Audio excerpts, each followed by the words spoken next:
Well, it has been a volatile week.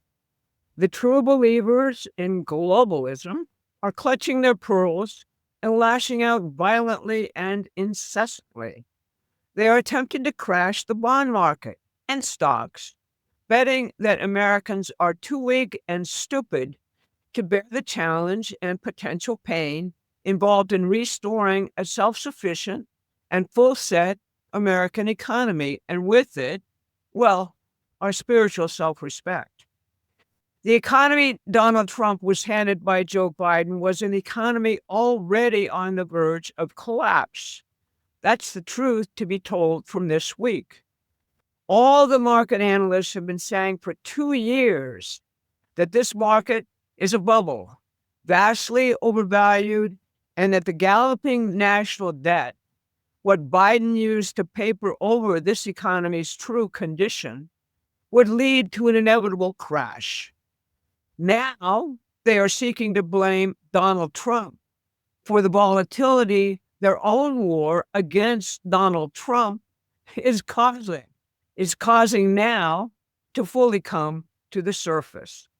Any investigation of events on Wall Street this week and in the world's financial markets as a whole, the servants of globalism, will find that short sellers, margin calls on hedge funds already massively overleveraged, presently unknown, known factors, as Donald Rumsfeld used to say, in the insane and fatally dangerous derivatives market, foreign countries dumping treasuries.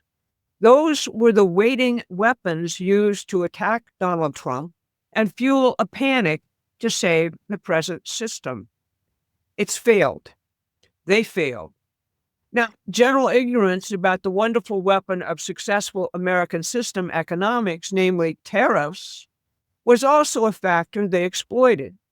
Tonight, Bob Ingram, our Promethean action historian, will give another class on William McKinley, the president Donald Trump loves and the most successful master of tariff policy in the nation's history. Tune in and you'll find out what the true secret of tariff policy is, namely its protection of the most important ingredient in any economy, the intellectual and creative potential of its labor force, the very thing free trade exists to cheapen and degrade.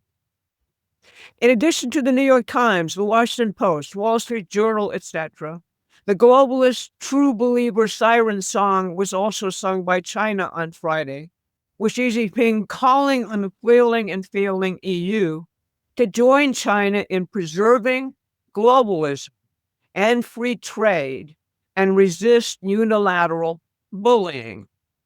Journalist Matt Taibbi looked at the consequences of globalism on this country and others, including Russia, in his column this week, which he ended with the call to burn that globalist system all down. I embrace the spirit of Matt's call. But, as we said, Trump has the global-only fanatics under siege as he fights to physically move high-tech, high-wage manufacturing jobs along with supply chains necessary to human life, like pharmaceuticals, back to the United States. All of it fed by an energy mobilization appropriate to powering an expanding and revolutionary economy. The Treasury Secretary, Scott Bessent, and the Commerce Secretary, Howard Lutnick, both understand Wall Street and bonds. Bessent famously crashed the Bank of England when he worked for George Soros.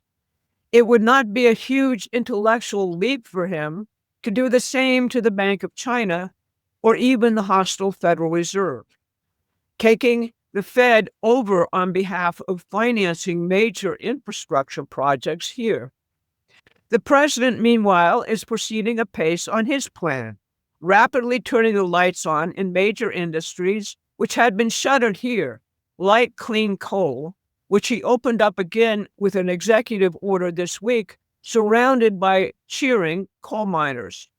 So far, 75 countries are seeking deals with the United States over the next 90 days to revamp the international trading environment so that Americans can export those goods it has begun making again while bringing the supply chains necessary to manufacture here back to the country.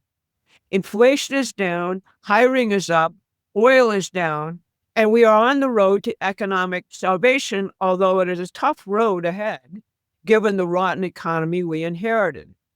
Congress approved joint budget resolutions this week, again, against all bets. The bet was that the Libertarians in the Freedom Caucus would prevail over Trump's economic nationalism. Now the cash becomes capital budgeting, ensuring that growth is funded while things which cause inflation, like the Green New Deal and endless foreign wars and intrigue, are defunded. I'm Barbara Boyd, and this is your Saturday Wrap.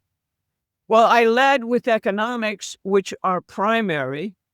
The not unrelated peace initiatives for the world are proceeding.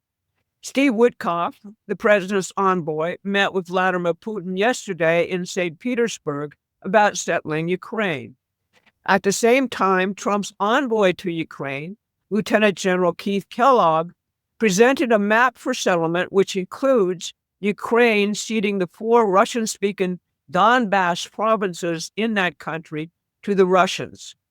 In referenda held in those regions previously, the people voted that this is what they wanted. Join Russia.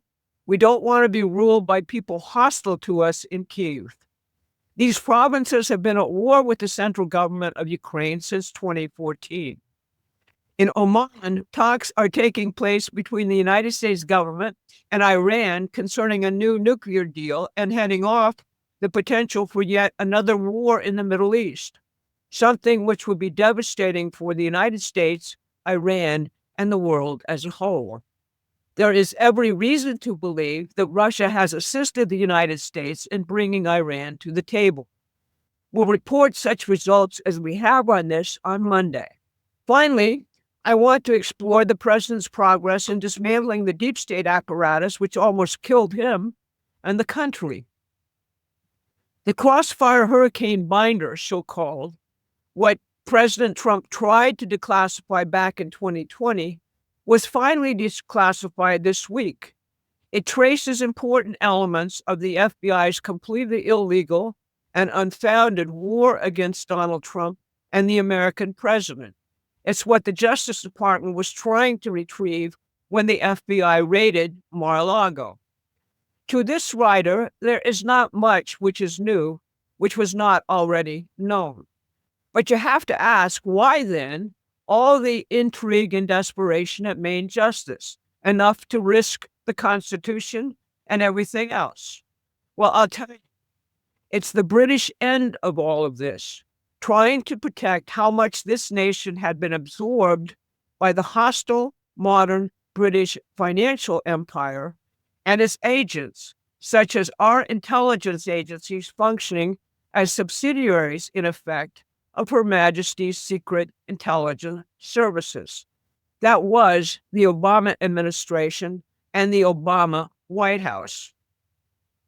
Most of you know that the entire Russiagate coup against the elected and sitting American president was fueled by a completely fake dossier authored by one Christopher Steele, the former head of MI6's Russia desk, which claimed that Donald Trump was a Manchurian candidate, a dupe of Russia, being blackmailed based on weird sexual exploits.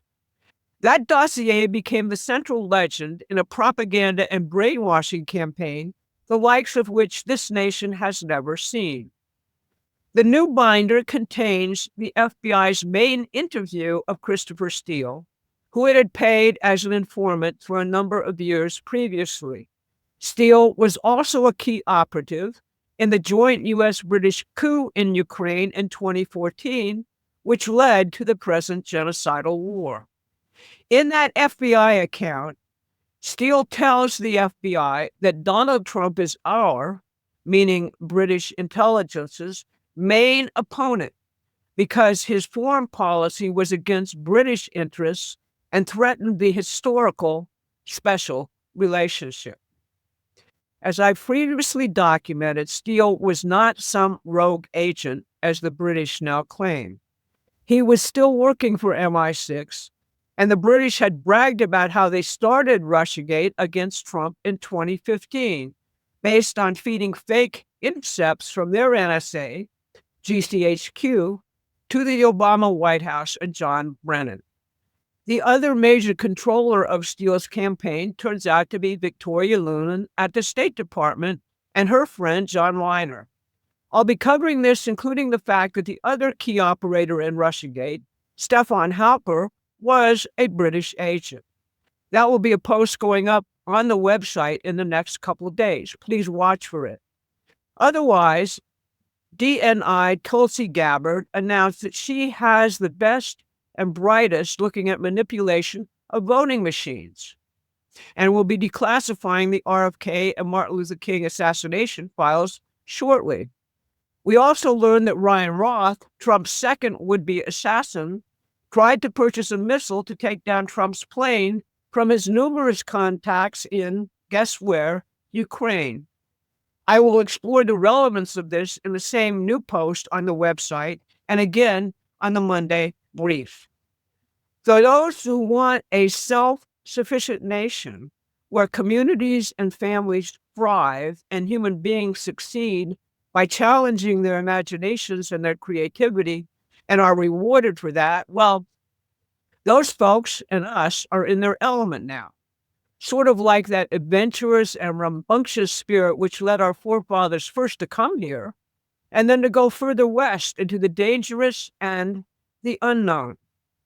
Personally, I like the famous quote from Robert F. Kennedy to put a fine point on the events of this week. He said, in his favorite quote, "Some see things as they are and ask why. I dream of things that never were and ask, why not?" So tune in for Bob Ingram's class tonight. I'll see you again on Monday.